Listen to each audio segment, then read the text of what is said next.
भारत माता की,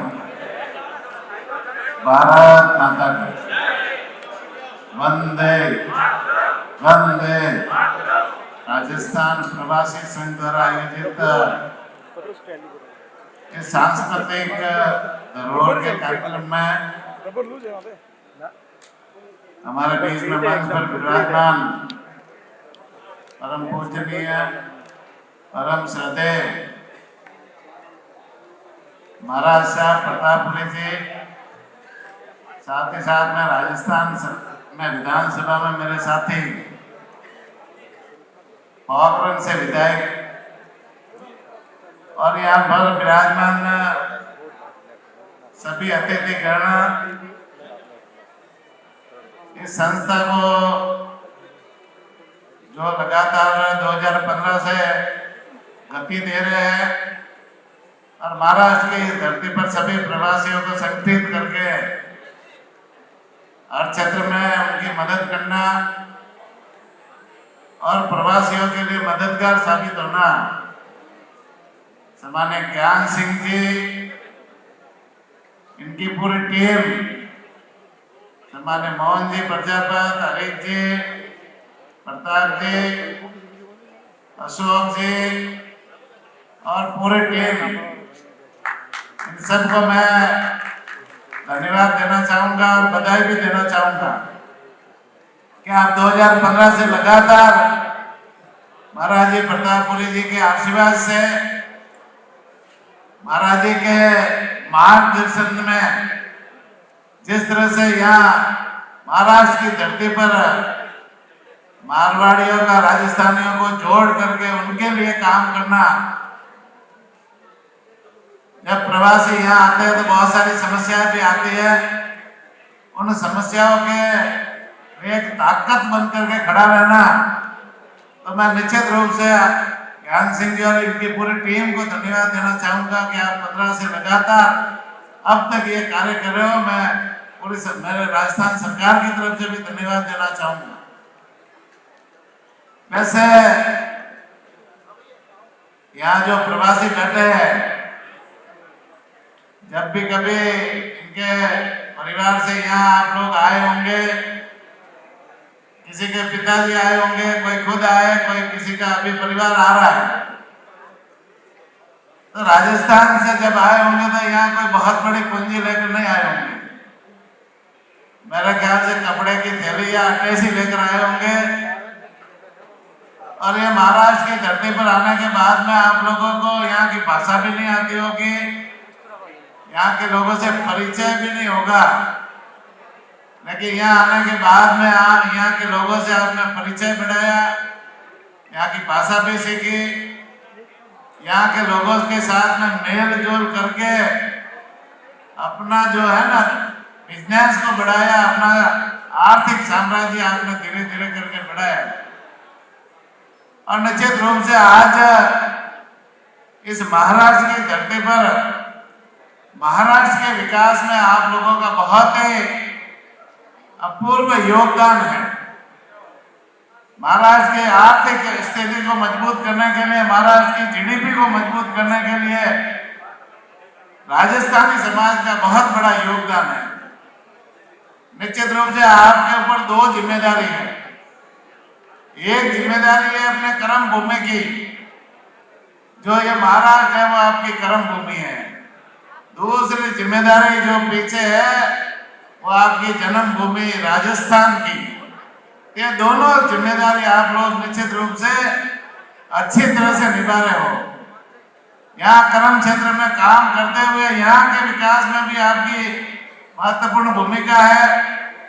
साथ ही साथ में आर्थिक रूप से मजबूत होकर के राजस्थान के विकास में भी मुझे ध्यान है, हर गांव में कोई न कोई प्रवासी कोई स्कूल बनाता है, कोई विद्यालय के कमरे बनाता है, कहीं ब्याह बनाता है, कहीं मंदिर बनाता है और कहीं न कहीं कोई न कोई कॉलेज बनाता है। कई तरह के प्रकल्प है जो राजस्थान में आवश्यकता भी रहती है।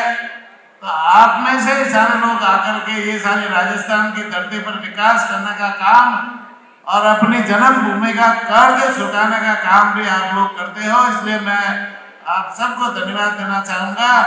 निश्चित रूप से ये जो दोनों क्षेत्र में कर्म करना ये बहुत ही मुश्किल काम होता है, लेकिन आप प्रवासी लोग सब लोग मिलकर के जो काम कर रहे हो, मैं आप सबको धन्यवाद भी देना चाहूंगा। अभी जैसे राजस्थान में माननीय मुख्यमंत्री जी भजनलाल जी के नेतृत्व में सरकार बनी, तो सरकार बनने के बाद में माननीय मुख्यमंत्री जी ने प्रवासियों के लिए विशेष रूप से काम किया। माननीय मुख्यमंत्री जी का मानना है कि राजस्थान के विकास में प्रवासियों की अहम भूमिका हो सकती है, तो उन्होंने एक राइजिंग राजस्थान का कार्यक्रम चलाया। कई सरकारें अपने कार्यकाल के अंतिम वर्ष में राइजिंग राजस्थान कर दिए, उद्योगपतियों को बुलवा दिए, प्रवासियों को बुला दिए, लेकिन वो 6 महीने में सरकार बदल जाती है, उसका लाभ राजस्थान को मिलता नहीं। लेकिन इस बार माननीय मुख्यमंत्री जी ने सरकार के पहले साल में राइजिंग राजस्थान का कार्यक्रम किया। उसमें हर जिले पर कार्यक्रम किया, उद्योगपतियों के व्यापारियों के सम्मेलन भी किए। फिर जयपुर में बहुत बड़ा सम्मेलन हुआ और उसमें देश और दुनिया में रहने वाले राजस्थानियों को आमंत्रित किया, प्रवासियों को आमंत्रित किया। उसमें सरकार के साथ में 35 लाख करोड़ रुपए के MOU हुए हैं।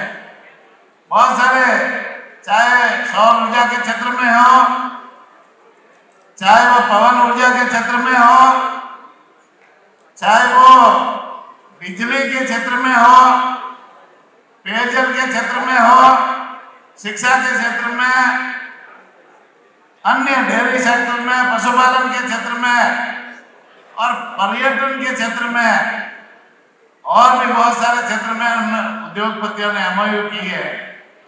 तो सरकार ने उन जो MOU 35 लाख करोड़ के MOU हुए हैं, उनको जैसे अमल में लाने के लिए सरकार काम कर रही है। एक प्रवासी प्रकोष्ठ अलग से खोल रहे हैं हम, जो बजट में घोषणा की थी, प्रवासी प्रकोष्ठ अलग से खोल रहे हैं, जिसमें प्रवासी चाहे वो महाराष्ट्र में बैठा है या दुनिया के किसी कोने में बैठा है, वो वहां से अपने यहाँ राजस्थान में कोई उद्योग स्थापित करना चाहता है तो वो ऑनलाइन आवेदन कर सकता है। एकल खिड़की खोलने की व्यवस्था हमारी सरकार ने वहां पर की है।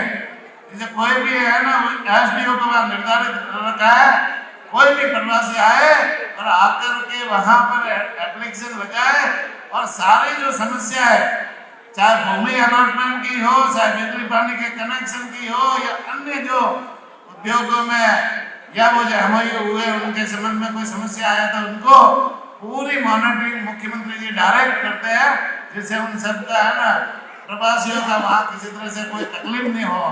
इस दिशा में भी हमारी सरकार काम कर रही है। तो अभी एक अभियान भी चला रहे हैं, वो है कर्म भूमि से मातृभूमि की ओर। तो जो आप लोग शायद दुनिया के किसी कोने में बैठे हो, यहाँ आकर के अपने कर्म क्षेत्र में काम कर रहे हो, लेकिन मातृभूमि के प्रति भी आपका कुछ फर्ज है, कुछ दायित्व है। तो सरकार ने एक अभियान चलाया है कर्म भूमि से मातृभूमि की ओर। तो आप लोग वहाँ आइए, आकर के राजस्थान में भी अपना व्यवसाय लगाइए, वहाँ बिजनेस करिए, उद्योग धंधे लगाइए। सरकार की तरफ से पूरा का पूरा सहयोग मिलेगा। विशेष करके प्रवासियों के लिए सारे द्वार खुले हैं। आप किसी तरह का प्रकल्प राजस्थान में लगाना चाहते हो तो हमारी सरकार तैयार है। आप लोगों के स्वागत के लिए हम पलक बावड़े बिछाने को तैयार है। आप आइए, राजस्थान पधारिए और राजस्थान में आकर के भी इस तरह से यहाँ कोई आप बिजनेस कर रहे हो या कोई प्रकल्प लगा रहे हो, ऐसा का वैसा वहाँ लगा करके राजस्थान के विकास में भी आप महत्वपूर्ण भूमिका निभाए, यही मैं निवेदन करना चाहूँगा। वैसे यहाँ आकर के बहुत सारे क्षेत्रों में आपने अपनी भूमिका निभाई है। कोई बड़े बड़े उद्योगपति बने हैं, कोई बड़े बिजनेसमैन बने हैं, कोई कलाकार बने हैं, कोई डॉक्टर बने हैं। तो निश्चित रूप से इनका भी बहुत बड़ा योगदान है।